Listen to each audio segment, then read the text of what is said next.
Welcome back to Wrestling World. Today we'll be taking a look at a story about a WWE superstar being stalked at her hair salon, why Edge wants to quit wrestling, and Dominik's heel turn.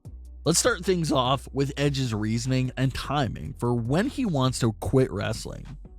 Edge is 47 years old. He missed 10 years of his prime due to injury, but he's back now and in the best shape of his life.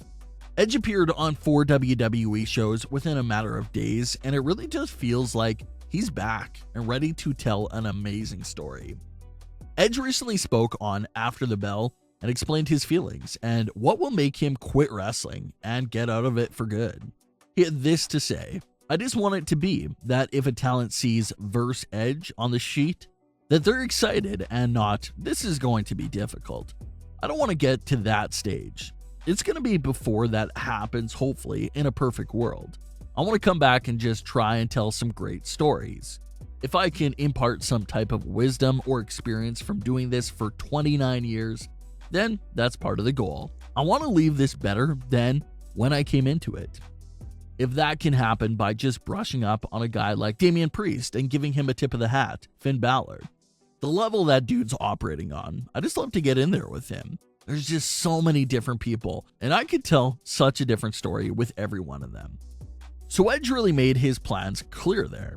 As long as the story is there and the other talent are still excited to work with him, then he'll stick around. But the second the talent no longer is excited to work with him and feels like he's a burden to work with, that's when he'll quit wrestling and head out. It's been reported that Edge signed a 3-year deal back in 2020, so it looks like Edge will definitely have some time to tell a lot of different stories within that time frame. What are your thoughts on what Edge had to say, and are you excited for his future in WWE over these next few years? Dominik Mysterio's heel turn. This is something that fans have speculated about ever since he debuted. Fans expected Seth Rollins to brainwash Dominik the same way that he nearly brainwashed Aaliyah to turn on her family. Everyone thought we were going down the same route of Dominik wanting to break free from Rey Mysterio and be his own man away from Rey Mysterio's shadow. It's a classic story that we usually see in these father-son stories. However, that didn't happen, and Dominik ended up sticking by Rey Mysterio's side. Dominik and Rey have talked about making a move for the tag team titles in WWE. But fans have wondered what a Rey Mysterio vs. Dominik match would look like. There's been very subtle hints of Dominik wanting to do his own thing. There was one backstage segment a few weeks ago where Rey Mysterio was giving Dominik some advice, and Dominik said that he wanted to do his own thing that night. Well, he didn't listen to Rey's advice and ended up losing that match on Smackdown. So did that loss and not listening to Rey get to him? Not only that, but Rey Mysterio and Dominik have both pulled off several heel tactics to pick up many wins over King Corbin. We even saw one heel tactic on a recent episode of Smackdown where Rey Mysterio went under the ring to hold Corbin's leg and not allow him to enter the ring. Was that a dirty heel tactic for Rey Mysterio and Dominik? Technically speaking, yes it was, but it's honestly what the King Corbin character deserves to happen to him, so that's not really viewed as cheating by Rey and Dom, it's getting even with King Corbin. So even though it's heel tactics, that may not be the heel turn for Dominik. Actually turning on Rey Mysterio will be the big heel turn and character-changing moment for Dominik Mysterio. All the reports and rumors seem to point in the direction of a heel turn coming up soon for Dominik Mysterio. It may not be anytime soon, but that just seems to be the most likely outcome for him. Depending on the story and direction of the rumored heel turn, it could be a great character change for him and add even more deeper character layers to him. We'll have to see how that turns out. Do you want to see Dominik Mysterio turn heel?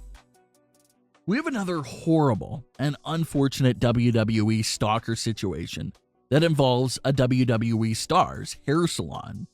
According to Kayla Braxton herself, a fan or multiple fans were flooding her hair salon with fan mail for her.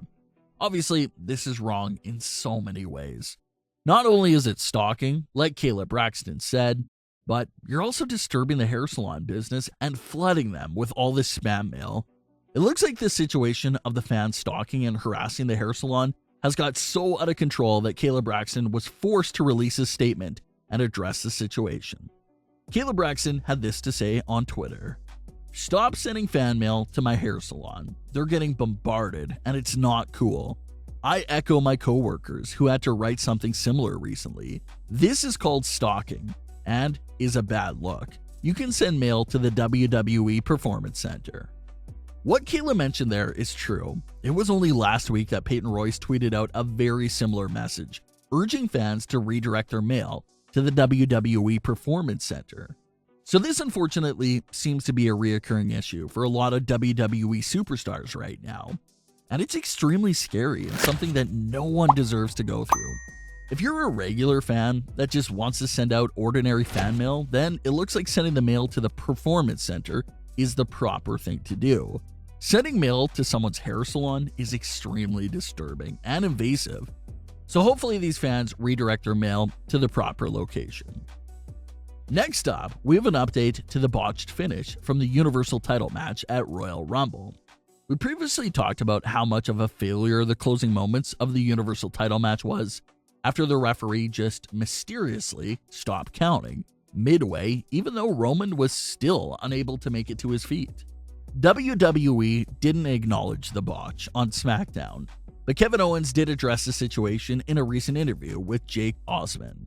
Kevin Owens had this to say: "He went a different route and tried to throw me off high things and hit me with vehicles, different strategies. Towards the end, I turned his own trick on him. He brought handcuffs. I handcuffed him to something and I thought I had him. I really did have him. Some screw-ups from the referees, and here I am, sitting in my car without the Universal Championship." It goes to show, no matter how prepared you are for a match in WWE, you never know how it's going to go. So it was nice to see one of the superstars talk about the botch and acknowledge what we all saw. You could even put up the argument that it was out of Kevin Owens' control and that he really should have won that match.